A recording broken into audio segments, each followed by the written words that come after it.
Ejemplos en la cultura latina hay muchos intelectuales de España, Italia y todo lo que es América del Sur o Hispanoamérica, también en la cultura anglosajona y conceptos en el ámbito de las ciencias sociales importantes dentro del mundo occidental. La ética intuicionista es una teoría metaética que sostiene que existen verdades morales objetivas independientemente de la mente, las cuales podemos conocer de manera directa e inmediata a través de la intuición. La ética intuicionista es que hay verdades que están más allá de la mente, que están fuera, que son ideas, en la cual nosotros intuimos, y que sería la filosofía de la intuición intuitiva, en la cual lo que se lleva a cabo es ideas que no están a través del mundo de los sentidos, sino que son eh, como valores éticos que tenemos en nuestra mente. La filosofía intuitiva considera la intuición como una facultad de conocimiento directo e inmediato sin necesidad de razonamiento lógico o análisis previo. La intuición es algo que tenemos en la manera de idea que tenemos cada persona con el objetivo de intuimos esto, bueno, pues lo intuimos, que luego puede ser que a lo mejor sea el camino correcto o no, depende, pero normalmente la filosofía intuitiva lo que da mayor importancia es a un conocimiento directo e inmediato y rechaza directamente el razonamiento lógico o análisis previo, que es lo que en realidad se tendría que hacer a través de un mecanismo, sobre todo de estudios. Tú no puedes, por ejemplo, decir en la intuición son ideas, pero claro, si tú escribes a lo mejor una obra, no puedes decir, no, la he hecho a través de la intuición, no, porque la intuición eso no existe. La intuición es a través de que venga una idea, un razonamiento que te venga y la idea, bueno, a lo mejor se acierta. Pero en el ámbito normalmente de las ciencias sociales se utiliza el razonamiento lógico como un análisis previo anteriormente para conocer los sucesos. La psicología intuitiva no es una rama formal de la psicología, sino una aproximación que se centra en la capacidad de percibir, comprender y actuar de forma rápida y acertada sin un razonamiento lógico, consciente previo, es decir, guiarse por la intuición. Lo mismo que la filosofía.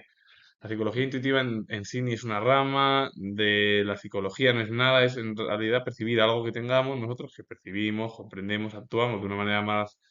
rápida, lo más rápida posible, y acertamos ahí sin un razonamiento lógico consciente previo.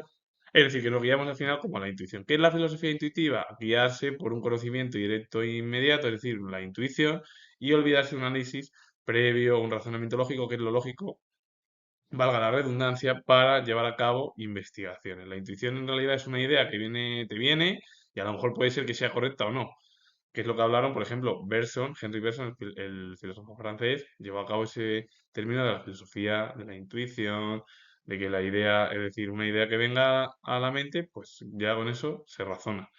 ¿Que puede ser que sea a veces lógico? Siempre, puede, pero y siempre, pero lo lógico y lo más correcto sería llevar a cabo un razonamiento lógico, análisis previos a través de cualquier estudio que se quiera realizar o de otra manera de entender, porque nadie nace, como se dice, sabiendo, sino que todo el mundo se lo va trabajando y va entendiendo las maneras de pensar, la historia, la filosofía, el arte, y se va comprendiendo, porque cada artista, por ejemplo, realizaba una obra diferente, o era más realista o menos realista, romántica, realista, novela, por ejemplo, o por ejemplo filosofía empírica, filosofía racionalista, y luego la historia es casi lineal, que es el conjunto de, del estudio para comprender todas las ciencias sociales. La psiquiatría intuitiva es un concepto emergente que integra el pensamiento intuitivo y la inteligencia intuitiva en el campo de la salud mental, buscando un abordaje más personalizado que considera las realidades y necesidades únicas de cada individuo. La psiquiatría intuitiva al final es un concepto que es emergente y lo que integra es el pensamiento intuitivo, es decir, el de la idea, la inteligencia intuitiva, esa inteligencia rápida en el campo de la salud mental. Y lo que busca al final es un abordaje más personalizado que considera pues, las realidades y necesidades únicas que tiene cada individuo, con el objetivo de que el especialista psiquiatra, dentro de la intuición, lleve a cabo una serie de ideas y a lo mejor las intuya e intente con esas ideas intuitivas mm, llevar a cabo a lo mejor explicaciones para que los pacientes se encuentren lo mejor posible. La literatura intuitiva puede referirse a la práctica de la escritura intuitiva, una técnica de autoexpresión que permite a los pensamientos fluir libremente hacia el papel sin censura o al estudio de la inteligencia intuitiva en la literatura, que se relaciona con la capacidad de percibir o comprender información sin un análisis racional consciente. Cuando se lleva a cabo, por ejemplo, una literatura intuitiva, lo que se lleva a cabo es la escritura intuitiva, que es una técnica de autoexpresión que permite a los pensamientos fluir libremente hacia el papel, es decir, va muy rápido, o un estudio también,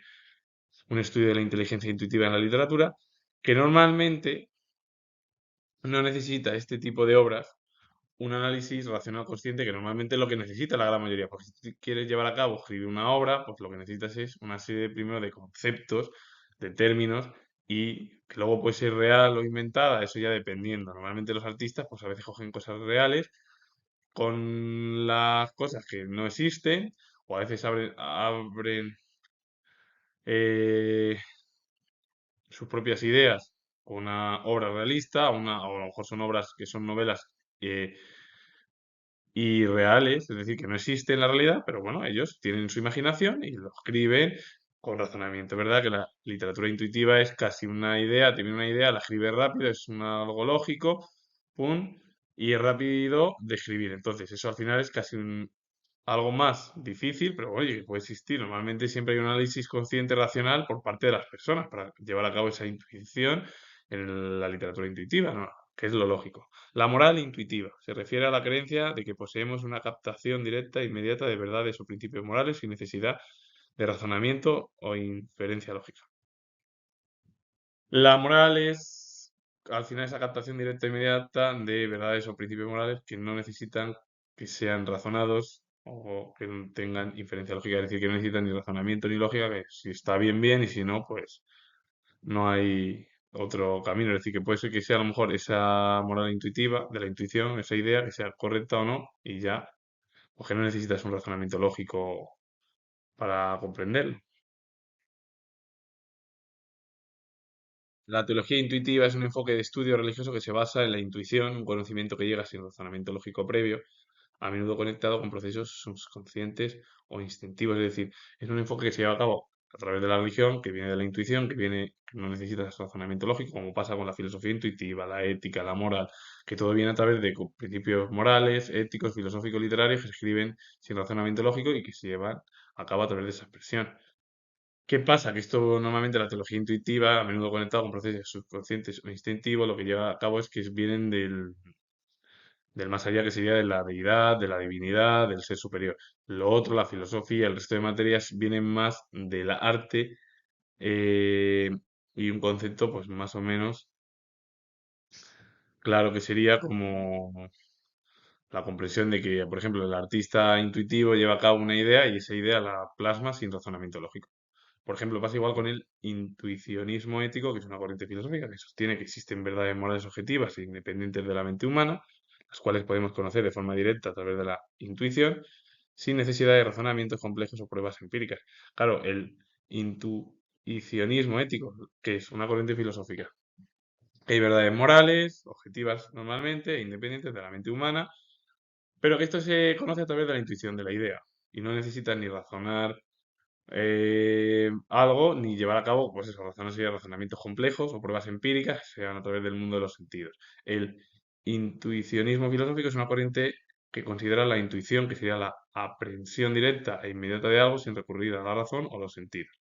Como fuente principal o única del conocimiento, vale, refutando otras vías de conocimiento como el razonamiento lógico, la experiencia sensible. Es decir, el intuicionismo filosófico es llevar a cabo esa idea de la intuición. Entonces, es la aprehensión directa que sería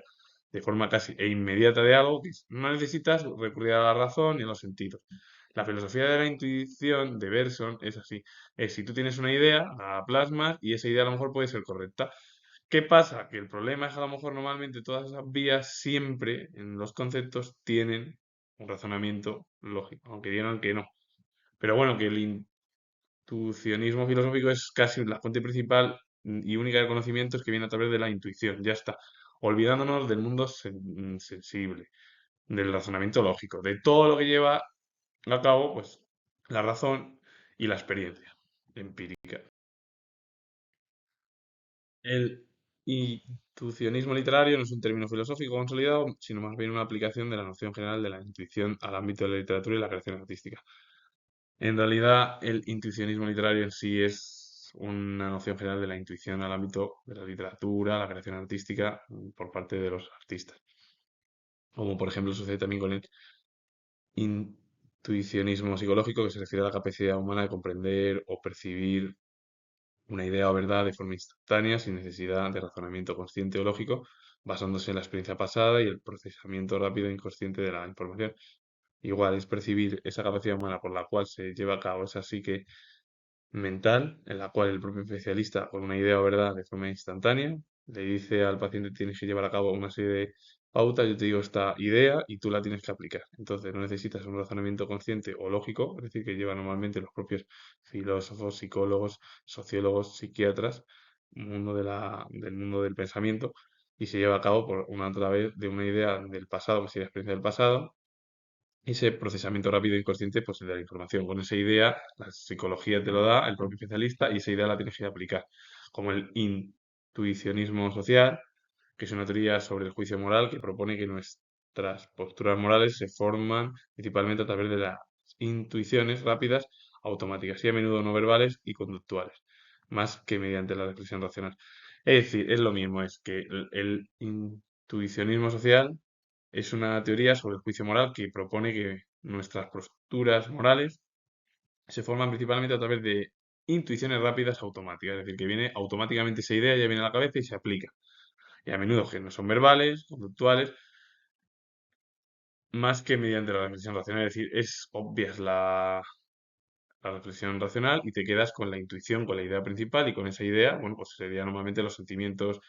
las protestas, las discusiones, que es lo que provoca al final que la gente se altere y eso es porque si he dicho yo una idea, a lo mejor a esa persona estás hablando con ella, no le gusta esa idea. El problema es la situación actual, cómo somos y cómo actuamos las personas. Hace, por ejemplo, 30 años, la situación de discusiones entre los principales intelectuales del momento era muy diferente. Hoy en día yo no sé si es porque la situación política es o ha cambiado totalmente como hace a lo mejor 30 o 25 años, por decir algo.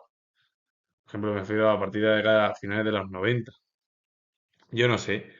porque la reflexión al final del intuicionismo social es algo que se muestra a través de lo que viene de las intuiciones rápidas automáticas, y a menudo que no son verbales y conductuales, y que no necesitan reflexión racional. Eso es el intuicionismo social, como el intuicionismo teológico, que no es un término filosófico estandarizado, pero se puede entender como la creencia de que la intuición es un medio para acceder a las verdades divinas o conocer el pensamiento de Dios. Con la intuición, según la teología, pues tú conoces el pensamiento cristiano de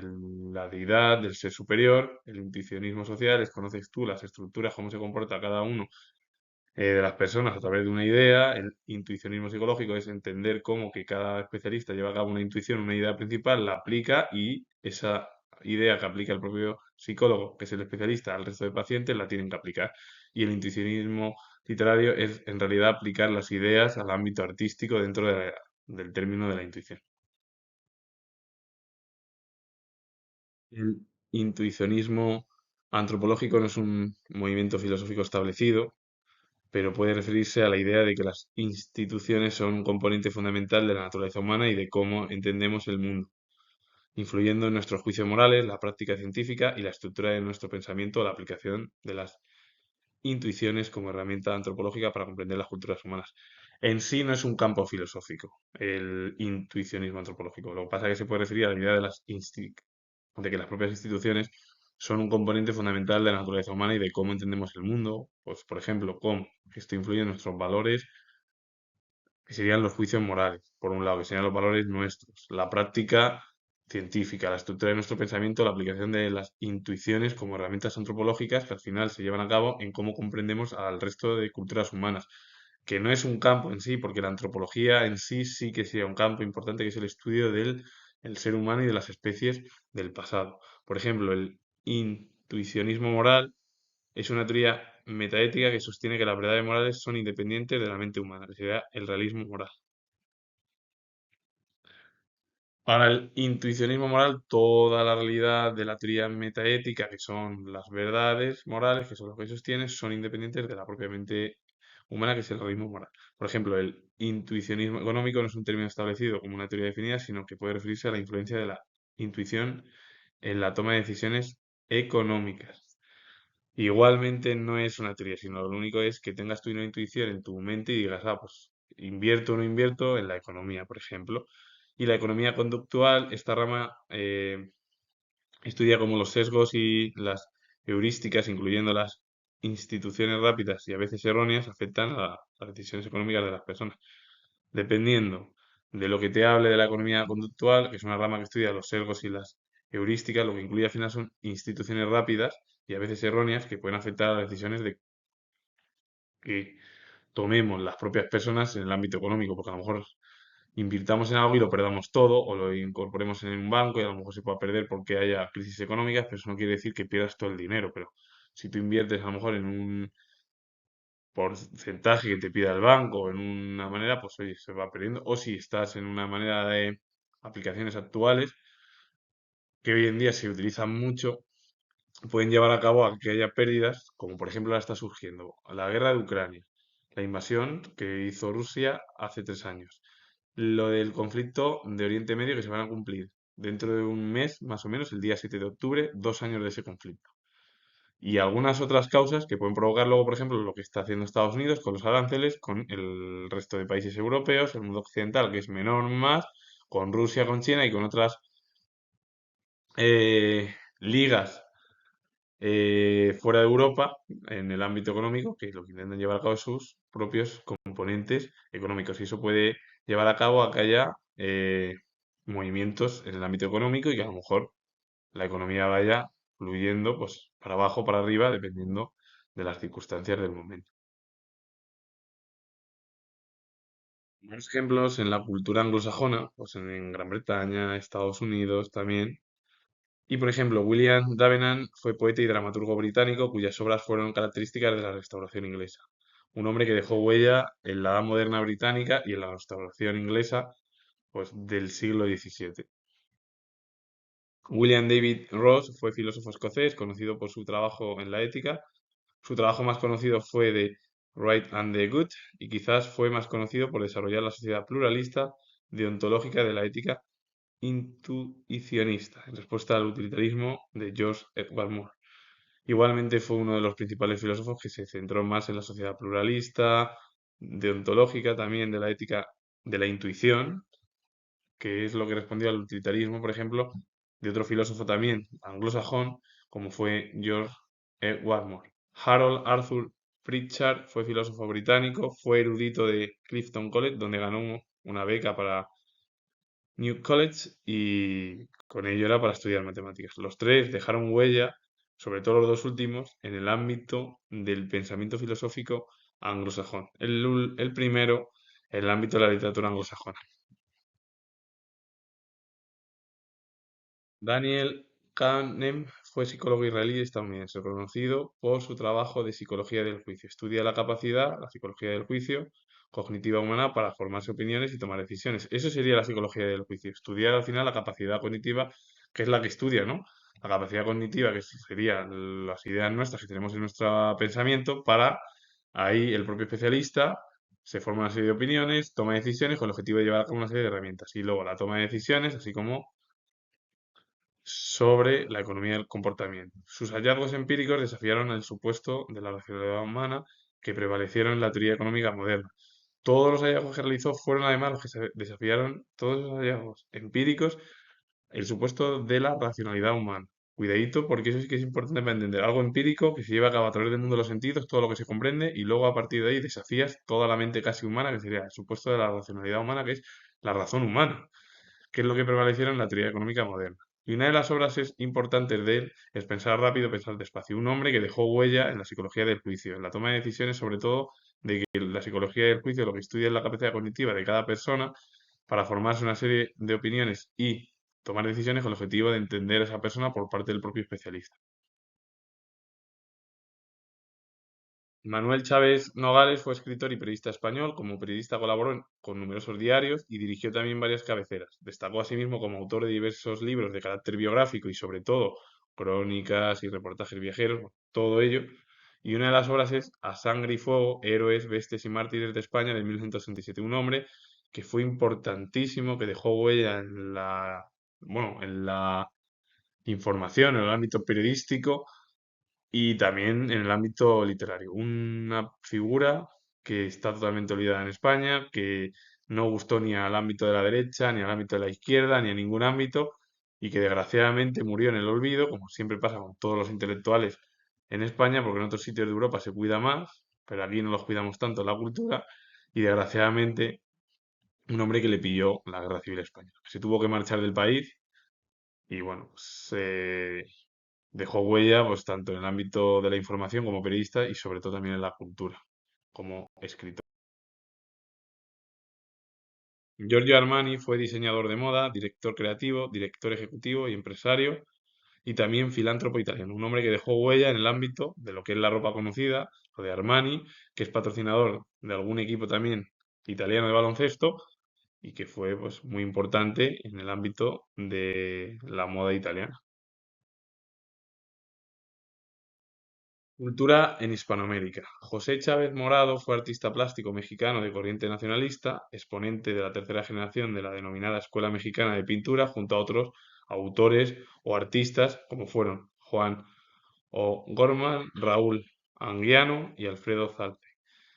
Y la obra de José Chávez Morado es Danzantes de 1965. Raúl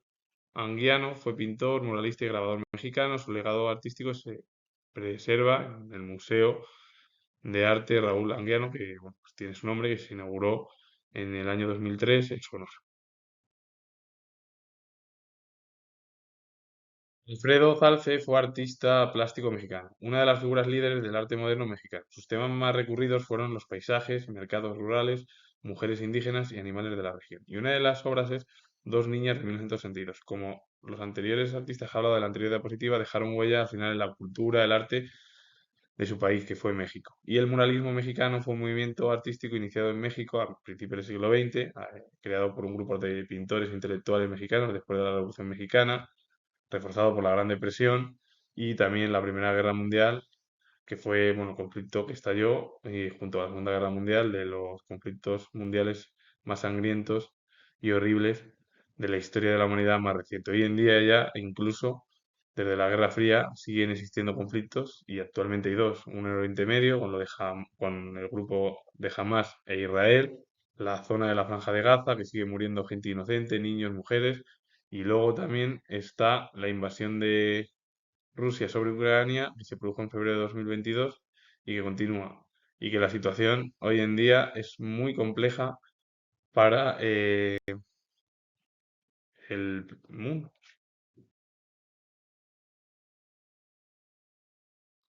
La literatura filosófica engloba obras narrativas de ficción o no ficción que exploran conceptos y preguntas fundamentales de la vida, como el sentido de la existencia, la moralidad y la verdad, usando la historia y el estilo literario como vehículos de reflexión y la discusión de ideas filosóficas.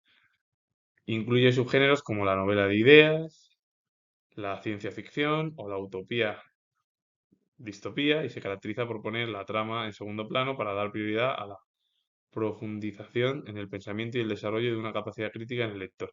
En sí, la literatura filosófica lo que recoge es la literatura con el ámbito filosófico, que ya pueden ser obras de ficción, de no ficción. Y lo que explora la literatura filosófica, pues conceptos, preguntas fundamentales de la vida, entre ellas, ¿qué es? Por ejemplo, el sentido de la vida, la moralidad, la verdad también, usando la historia y el estilo literario como vehículo de reflexión y discusión de ideas filosóficas. Luego incluye también otro tipo de subgéneros como la novela de ideas, la ciencia ficción o la utopía y distopía, dependiendo. Y se caracteriza por poner la trama en un segundo plano y dar prioridad o centrarse en los puntos de la profundización en el pensamiento y el desarrollo de una capacidad crítica en el lector. Es decir, la trama está fuera, se pone en un segundo plano y lo que se lleva a cabo son ideas como el sentido de la existencia, que es la vida en sí, la moralidad, la verdad, un montón de maneras de comprender la profundización del pensamiento del propio escritor para que lo entienda el lector y que el lector tenga una capacidad crítica, con el objetivo de entender qué es en sí el sentido de la vida. Por ejemplo, el arte filosófico se refiere a aquellas obras o expresiones artísticas que exploran temas profundos, conceptuales y reflexivos sobre la existencia, la verdad, la belleza y la condición humana, invitando al espectador a un análisis crítico. La filosofía, a través de la rama de la estética, proporciona un marco para comprender la naturaleza del arte, su significado, función y la manera en que se relaciona con el conocimiento y la experiencia. Es decir, que al final el arte filosófico como la literatura filosófica lo que se centra más es en las obras o las expresiones artísticas que exploran temas pues, más profundos, conceptuales, reflexivos. No es solo la obra en sí, no, sino que la obra tiene que tener, o esta obra tiene pues un tema profundo, conceptual, reflexivo, una existencia en torno a la verdad, la belleza, la condición humana, hacia dónde va el ser humano, qué invita al final a esas personas, por ejemplo, la literatura del arte, a que sean críticos con esa obra o que hagan un análisis crítico más profundo que si sería, por ejemplo, cualquier tipo de obra. De ahí que luego la filosofía, a través de la rama de la estética, proporciona un marco para comprender la naturaleza del arte, su significado, función y la manera en que se relaciona con el conocimiento y la experiencia. Es decir, todo ello son los principales filósofos, artistas que dejan huella, pues recogiendo ideas filosóficas dentro del arte con el objetivo de que la obra no sea solo una obra de arte que se mire y no, y que tenga o que lleve a cabo pues, una comprensión más crítica, un análisis más crítico en torno al concepto que tenga cada lector o espectador. El platonismo es el sistema de pensamiento filosófico desarrollado a partir de las enseñanzas de Platón, que postula la existencia de un mundo de las ideas eternas e inmutables, separadas del mundo sensible. Estas ideas son el objeto del verdadero conocimiento, que se alcanza a través de la anamnesis o el recuerdo del alma inmortal, y esta doctrina ha influido profundamente en la historia de la filosofía, dando lugar a nuevos movimientos, como surgieron pues, el neoplatonismo, que fusionó la filosofía platónica con ideas religiosas y el platonismo renacentista. Hablar del platonismo son las ideas o enseñanzas que realizó Platón, en la cual para Platón había dos mundos, el mundo de las ideas, que el mundo de las ideas ese era eterno, inmutable, y el mundo de los sentidos, que era ese no era inmutable, era corrupto, no era eterno, el mundo sensible. El mundo de los sentidos era la corrupción total para Platón, todas las desgracias que existían, y por ello él creó y pensó que el mundo de las ideas es el mundo de la perfección. Y el mundo terrenal es el mundo de la no perfección, eh, bueno, de lo que sería casi la corrupción o los problemas que tiene cada persona o que ve cada persona. Pero eso no quiere decir que, por ejemplo, todo el conocimiento verdadero para Platón siempre está por encima del mundo de las ideas, es decir, que es el alma inmortal o la anamnesis. Que la doctrina platónica, o de Platón, mejor dicho, ha influido en muchas corrientes tras él, como el neoplatonismo, que es una corriente que recogió ideas platónicas y religiosas en la figura de Plotino, o el platonismo renacentista en la edad moderna, que es el humanismo, el siglo XV, el Renacimiento. Pero para resumir al final, ¿qué es el platonismo? Para resumirlo ahí en bueno, una frase de una manera más sencilla, es que el mundo, hay para Platón dos mundos, el mundo de las ideas, que es eterno e inmutable, el mundo sensible es corrupto, no es inmutable, no es eterno el mundo de los sentidos, y entonces él da mayor prioridad para el conocimiento verdadero al mundo de las ideas, el mundo que estamos en la mente. El aristotelismo es el conjunto de las doctrinas filosóficas de Aristóteles y de las escuelas posteriores que desarrollaron o se inspiraron en sus doctrinas o pensamiento, dividiéndose en etapas como la primera que fue el aristotelismo antiguo con Teofrasto, el medieval, que estuvieron las figuras importantísimas como Tomás de Aquino o Averroes en el ámbito occidental y oriental, y el renacentista a su resurgimiento en el siglo XX, y sus puntos clave incluyen la teoría ilemórfica, la importancia de la naturaleza y las ciencias y la concepción del ser humano como animal racional y social. Totalmente opuestos es el aristotelismo. El aristotelismo se centra más en la teoría ilemórfica, que hay materia, tenemos materia los seres humanos, la importancia de que el ser humano proviene de la naturaleza, de las ciencias, de que el ser humano nos diferenciamos del resto de animales es porque tenemos razón y somos sociales, vivimos en comunidad, aunque bueno, también los animales viven en comunidad, muchos de ellos. Entonces, pocas diferencias hay a veces, aunque es verdad que, lo digo yo porque a veces el ser humano no razona o es irracional en su comportamiento cuando discute. Pero eso no quiere decir que lo que diga Aristóteles es verdad que es lo correcto, porque el ser humano se distingue del resto de especies es porque nosotros tenemos un razonamiento y que somos sociales por naturaleza y que venimos, de verdad, como el resto de animales, de la ciencia, de la biología, de la naturaleza. El platonismo cristiano es la adaptación e integración de la filosofía de Platón y más tarde del neoplatonismo en el pensamiento teológico cristiano, principalmente a través de figuras como Agustín de Hipona. Esta corriente se caracteriza por la aplicación de conceptos platónicos como la trascendencia del mundo sensible, la existencia de un mundo de ideas o formas perfectas e inmutables y la dualidad entre cuerpo y alma, para explicar y fundamentar las verdades cristianas. El platonismo cristiano es la adaptación casi de la filosofía de Platón, que luego se recogió en el neoplatonismo, es en el pensamiento teológico cristiano, y Agustín de Hipona fue la principal figura, que Agustín de Hipona pasó de pagano a ser cristiano. Así que mira que cada uno, bueno, tenemos nuestras propias formas de entender. Esta corriente se caracteriza por la aplicación de conceptos platónicos, como la trascendencia del mundo sensible. Es decir, el mundo sensible es algo trascendente, es algo que, bueno, pues trasciende y que la existencia de un mundo de ideas o formas perfectas e inmutables es lo más importante. Para él, porque claro, si el mundo sensible es trascendente, porque tiene una trascendencia que es un término o un periodo de tiempo justo, el mundo de las ideas, como hablaba Platón, es perfecto, es inmutable, no se rompe. En cambio, el mundo de los sentidos se rompe total. La dualidad entre cuerpo y alma, Platón hablaba así, había dos mundos para él, había la mente y el cuerpo, para explicar y fundamentar las verdades cristianas, que en sí el platonismo cristiano recoge las ideas platónicas con el objetivo de incorporarlas al ámbito religioso con los mismos postulados, pero con la religión, dando mayor importancia siempre al ámbito de que hay una deidad, que es el mundo celestial, por encima del mundo terrenal, y el mundo terrenal en la cual el alma se acerca en un tiempo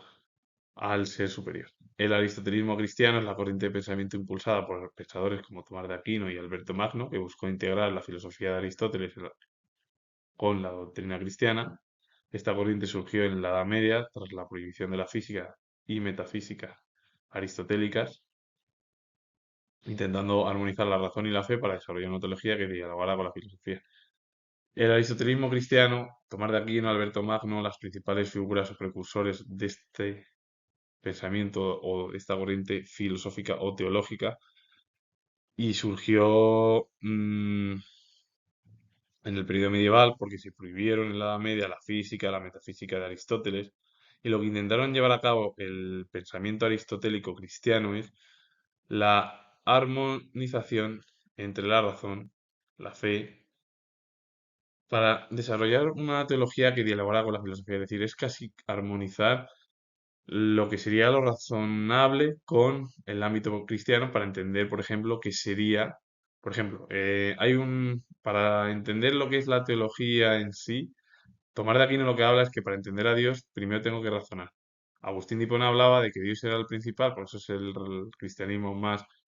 cercano al platonismo. Pues Tomás de Aquino hablaba de que había que razonar y pensar para que si yo tengo fe y creo, es decir, tengo primero que razonar, acercarme a la fe y de ahí ya me acerco con la fe y la razón a Dios. Por ejemplo, Agustín de Hipona decía que si tú tenías fe, ya te acercabas al pensamiento de Dios. Son totalmente conceptos opuestos. Y eso que ellos son dos teólogos y filósofos medievales, para comprenderlo. Es decir, son totalmente diferentes sus procesos de pensamiento, tanto el de Agustín de Hipona como el de Tomás de Aquino, porque uno prioriza el mundo celestial por encima del mundo de los sentidos, el mundo terrenal. El otro prioriza ambos, pero con el objetivo de que sí, vale, yo tengo que, para creer y tener fe, necesito razonar para luego ya acercarme a la fe y de ahí de la fe me acerco al pensamiento de que hay una deidad, un ser superior, como hablaba Tomás. El platonismo literario se refiere a la aplicación de la filosofía de Platón, particularmente su concepción del amor y la belleza, en la literatura, especialmente durante el Renacimiento y el petrarquismo. Se caracteriza por la idea de un amor puro y desinteresado que busca acercarse a la verdad y la divinidad, en contraste con el amor carnal. Autores como Pietro Bembo y Marsilio Ficino adaptaron las ideas de Platón en sus obras, elevando el concepto de amor en una experiencia espiritual y un camino hacia la perfección, es decir, que el platonismo literario lo que aplica al final son los conceptos de la filosofía de Platón, normalmente la concepción del amor, la belleza en el ámbito literario, que es cuando surgió pues, en las ideas de Petrarca o en el Renacimiento, que se caracteriza por una idea de un amor puro y desinteresado, que lo que busca es acercarse a la verdad y a la divinidad, totalmente opuesto al amor carnal. Es decir, yo me acerco al amor, casi el amor platónico sería la literatura. El amor platónico, el amor que no es real, que sería irreal. Grandes, por ejemplo, intelectuales como Marsilio Ficino o Pietro Bembo, que voy a hablar de él, dejaron huella en el pensamiento platónico en sus obras literarias y lo que elevaron es el concepto de amor en una experiencia espiritual, es decir, el amor está por encima, pues acercándose a Dios y un camino hacia la perfección con él. ¿Qué es el neoplatonismo? Es una corriente filosófica que renueva y expande el pensamiento de Platón con el filósofo Plotino como figura central, caracterizada por su existencia de una realidad última, incognoscible y trascendente llamada el Uno, de la cual jerárquicamente el Nous, que es la inteligencia y el alma del mundo, dando origen a todo lo existente. Esta emanación es un proceso de descenso o distensión desde lo más simple y perfecto a lo más complejo y material, y la meta filosófica es el retorno espiritual del alma hacia el uno, a través de la contemplación y el ascenso por estos niveles de realidad. El neoplatonismo en sí es recoger las ideas neoplatónicas con Plotino, que Plotino le dio mucho a Platón, recuperó las ideas platónicas, que luego lo que provocó pues, en el platonismo literario, en la Edad Media, no tuvo tanto eh, importancia, sobre todo el pensamiento platónico, a diferencia de Aristóteles. Luego ya se recuperó en la Edad Moderna, pero bueno, lo que habla al final es que es esa corriente filosófica que se caracteriza por la existencia de una realidad última, incognoscible y trascendente llamada, que es el propio el uno, que sería, de la cual jerárquicamente es el nous. ¿Qué es el nous? La inteligencia que tenemos, por ejemplo, cada uno y el alma del mundo, que es lo que da origen o dando origen a todo lo que existe. A partir de ahí, alguien que sería Dios en el propio neoplatonismo es recuperar que un nous, que sería una inteligencia superior, es lo que ha creado el mundo y el alma del mundo viene de ahí y que todo lo que viene existente proviene de ese ser supremo o de divinidad o deidad, y claro, desde ahí emana pues ese proceso de descenso o distensión desde lo más simple y perfecto a lo más complejo y material, y la meta filosófica es el retorno espiritual del alma hacia el uno, a través de la contemplación, ¿no? Serían por eso que sería más o menos comprender la explicación de que Dios es la contemplación y todo ello se ha creado y que a partir de ahí hay una serie de niveles en la propia realidad que van creados y que han sido impuestos por esa deidad o divinidad en el mundo actual. La deontología es la rama de la ética que se ocupa de los deberes y normas de conducta, especialmente las que rigen una actividad profesional. Su objetivo es establecer principios éticos y reglas pues, para asegurar un desempeño profesional y correcto y apropiado, mediante el cumplimiento de códigos deontológicos que dictan lo que debe ser en un ámbito laboral o de oficio. La deontología al final lo que se encarga es de una serie de deberes, se ocupa, y normas de conducta, especialmente las que rigen una actividad profesional. El objetivo es establecer principios éticos y reglas para asegurar un desempeño profesional correcto y apropiado mediante el cumplimiento de una serie de códigos deontológicos, que son los que dictan qué debe ser en un ámbito laboral o de oficio y qué es lo que debe hacer esa persona y cómo debe actuar en un ámbito de trabajo laboral, es decir, en una empresa, por ejemplo. La literatura aristotélica se refiere al conjunto de teorías literarias propuestas por el filósofo griego Aristóteles, su obra fundamental, la Poética del siglo IV a.C., y sus principales aportaciones incluyen la teoría de la imitación, que es la mímesis, la distinción de los géneros literarios, que sería épica, lírica y drama, según el medio, objeto y modo de imitación y análisis de las unidades aristotélicas para el teatro. Aristóteles dejó una gran huella en el ámbito de la literatura, del teatro sobre todo, y aportó grandes ideas al ámbito de la teoría de la imitación como la mímesis. Y luego la distinción de los géneros literarios, ya sea épica, lírica, drama, según el medio, objeto y modo de imitación y análisis de las unidades aristotélicas, que es las que influyeron sobre todo en el teatro durante siglos, hasta que luego bueno, pues se fue modificando, pero vamos, que llegó hasta el siglo, hasta varios siglos, vamos, casi incluso el periodo de la Ilustración, que lo comento yo sin historiador, es en el siglo XVIII, principio del siglo casi XIX. Luego ya es verdad que cambió porque el teatro ilustrado era era pues, racional, el teatro romántico era irracional y totalmente opuesto. El teatro romántico dio importancia a los sentimientos y el teatro ilustrado era la razón. Había que llevar una serie de pautas en las obras teatrales de muchos de los intelectuales, tanto españoles como europeos.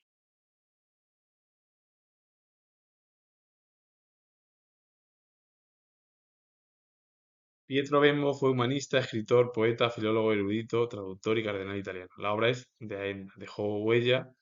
en el ámbito del periodo renacentista, moderno, europeo. Y la obra de Aenna es de 1495. El amor cortés es un código literario medieval de origen trovadoresco que idealiza el amor pasional, secreto y adúltero entre un caballero y una dama a menudo casados.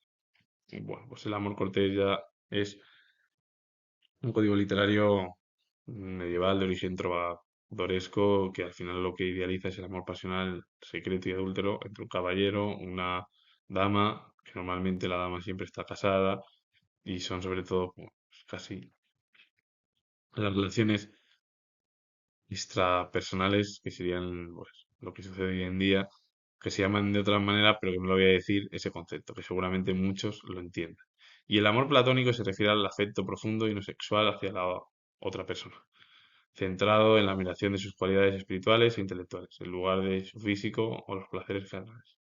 Históricamente esta idea se remonta a los diálogos del filósofo griego Platón como el banquete donde concibió el amor como una fuerza que eleva al alma hacia la contemplación de la verdad y la belleza. El amor platónico en sí es centrarse casi en conceptos de que hay un afecto de una persona profundo, no sexual, hacia otra persona, que tienes gran admiración en ella y las cualidades que tiene, espirituales e intelectuales. No es en lo físico los placeres carnales. Eso es el amor platónico, que es, tú crees que esa persona es algo que lo tienes en tu idea, que él te gusta tal, pero que no es en lo físico. Entonces es como que te puede gustar la persona, pero físicamente a lo mejor no. Es que también entender un poco a Platón es pues complejo y es un hombre, bueno, pues fue un hombre en su momento de ideas, pues también a lo mejor algo revolucionarias, en la cual él llegó a pensar, bueno, pues que esa idea en el banquete, ahí donde concibió ese concepto del amor como una fuerza que eleva el alma hacia la contemplación de la verdad y la belleza. Es decir, para él en la obra del banquete el amor está por encima de todo y es lo que contempla esa verdad, es decir, esa idea, esa belleza, es decir, de ahí el mundo de las ideas. Con ello finalizo bueno, comentar que soy historiador y si os gusta este vídeo relacionado con el mundo de los conceptos sociales en Occidente y varios ejemplos de la cultura anglosajona y el resto de la cultura latina, darle a like, suscribiros, comentar. Repito que soy historiador y nos vemos en el próximo vídeo.